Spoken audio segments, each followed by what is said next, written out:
Palala ng palala ang mga sakuna na nangyayari sa mundo. Ito ba ay normal lamang o ito ba isang mabala sa ating ng Diyos?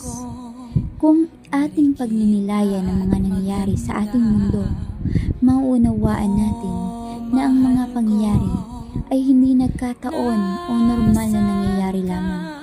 Ito ay isang hudyat na malapit nang matapos ang gawain ng ating Diyos. Ang mga babala tulad ng lindol, sunog, pagbaha, bagyo, tsunami, pagputok ng bulkan, landslide, tagtuyot, taggutom, gera, maging ang krisis sa pagtaas ng langis ay hindi isang simpleng bagay lamang na dapat nating baliwalain. Ito ay isang hudyat sa atin na tayo ay dapat nang gumising, dapat na tayong magmadali.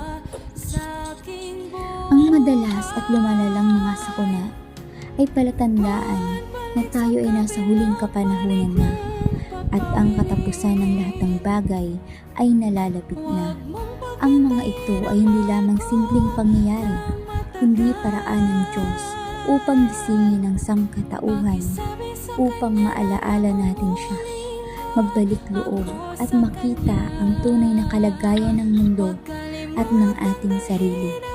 Ipinapakita rin ito na ang Diyos ay may ganap na kapangyarihan sa lahat ng bagay at siyang nagtatakda ng takbo ng panahon. Hindi na ito panahon ng pagpapabaya o pagiging kampante. Ang mga sakuna ay paalala na ang buhay ay panandalian lamang at ang ating walang hanggang kahantungan ay nakasalalay sa ating mga ginagawa at desisyon ngayon. Ang kaligtasan ay hindi kusang lumarating. Ito ay nakukuha sa pamamagitan ng aktibong pagtugon, katapatan at pagsunod sa Diyos. Ngayon pa lamang ay simulan na natin gawin ang mga bagay na ito upang maging ligtas tayo at magkaroon ng magandang kahahantungan. Sa aking mainit na sariling bayan, susuklian ko ang